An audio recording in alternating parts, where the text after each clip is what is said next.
Et si, en 2027, à l'issue du second tour, Marine Le Pen était élue présidente de la République ? Elle serait alors la première femme présidente, mais constituerait surtout la première victoire d'un parti d'extrême droite depuis le début de la Ve République. Hypothèse inimaginable il y a quelques décennies, c'est aujourd'hui devenu une vraie possibilité. Mais alors, comment on explique cette montée de l'extrême droite et c'est quoi les conséquences ? En 2002, pour la première fois, l'extrême droite est présente au second tour de l'élection présidentielle. C'est alors inédit et c'est une surprise complète. S'opère alors ce qui va s'appeler le barrage républicain. À droite comme à gauche, on invite à voter pour Jacques Chirac, candidat de droite certes, mais pas d'extrême droite. Et le barrage va fonctionner. Jacques Chirac est réélu président avec plus de 80% des voix, autant dire avec une très large avance.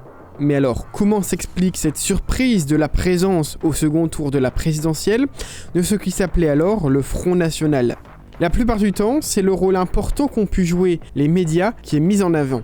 L'affaire Papivoise est considérée comme l'un des facteurs ayant créé un climat de peur et donné de l'importance aux thèmes chers à l'extrême droite et notamment à l'insécurité. 3 jours avant le vote, cet homme âgé, agressé et dont la maison a été brûlée, a fait l'objet d'une très forte médiatisation, alors même qu'il ne s'agissait que d'un fait divers. Mais en 2002, la gauche est aussi très fracturée, ce qui rend les candidats de ce camp moins forts et qui fera échapper de peu à une place au second tour à Lionel Jospin. J'assume pleinement la responsabilité de cet échec et j'en tire les conclusions en me retirant de la vie politique après la fin. Une plus forte abstention que précédemment était aussi à noter pour ce premier tour, avec plus de 28% des électeurs qui ne s'étaient pas déplacés. Et ces causes ne sont pas uniques. En 2002, c'est véritablement un concours de circonstances qui va emmener l'extrême droite au second tour, étonnant même le candidat Jean-Marie Le Pen. La suite appuiera cette thèse d'une situation inédite et exceptionnelle, puisqu'en 2007 et en 2012, l'extrême droite restera derrière les portes du second tour. Mais vous le savez, la donne change en 2017. François Hollande n'est pas candidat à sa réélection. J'ai décidé de ne pas être candidat à l'élection présidentielle. La gauche traditionnelle du Parti socialiste a un candidat qui peine à séduire. La droite se retrouve embourbée dans l'affaire Fillon et Jean-Luc Mélenchon n'est pas encore à un niveau de popularité suffisant pour atteindre le second tour. Les deux candidats qui vont s'opposer au second tour ont au moins un point en commun, la négation du système politique divisé en deux camps, celui de la gauche et de la droite. Pour Marine Le Pen comme pour Emmanuel Macron, le clivage est dépassé, il faut passer à autre chose. Encore une fois, en 2017, beaucoup de candidats décident d'appeler à voter à Emmanuel Macron pour battre la candidate du Front National. Mais pour la première fois, un débat d'entre-deux tours est organisé avec l'extrême droite, ce que Jacques Chirac avait à l'époque refusé.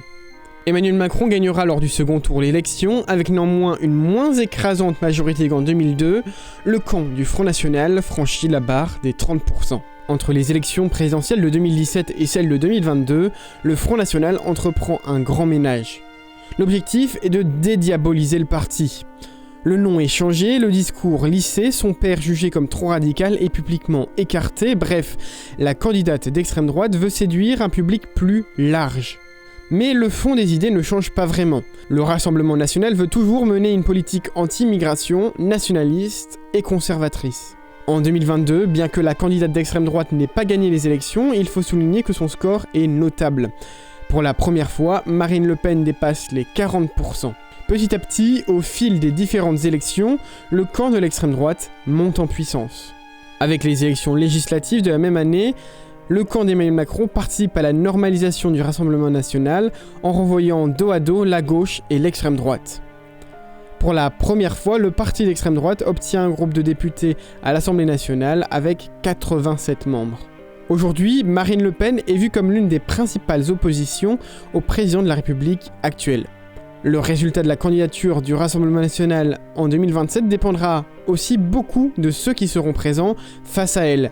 Mais il y a fort à parier que son score ne sera pas négligeable. Ce qui est sûr, c'est qu'on ne pourra pas retrouver la confrontation avec Emmanuel Macron, qu'il ne pourra pas se représenter en 2027. Mais quelles sont les conséquences de la montée de l'extrême droite ?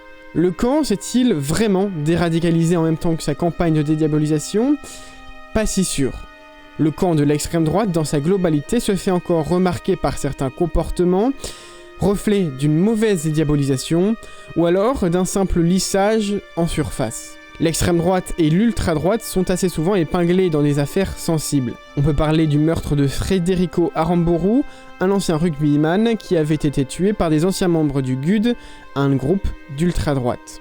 En fin d'année 2022, l'exclamation d'un député RN retourne en Afrique pendant la prise de parole d'un député de gauche au sujet d'un bateau de migrants a aussi remis en avant les accusations de racisme à l'encontre du parti de Marine Le Pen.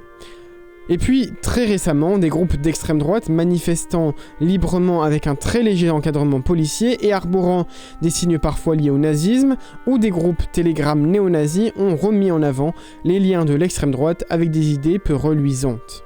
Dernière nouvelle en date, la démission du maire de la commune de Saint-Brevin-les-Pins après l'incendie criminel de sa maison. Le maire faisait l'objet de menaces depuis qu'un centre d'hébergement pour demandeurs d'asile avait déménagé près de l'école primaire de la ville. Les auteurs de ces menaces semblaient être proches politiquement du camp d'Éric Zemmour. Reste à attendre encore pour savoir ce qu'il en sera en 2027 pour l'élection présidentielle et les résultats qui en découleront.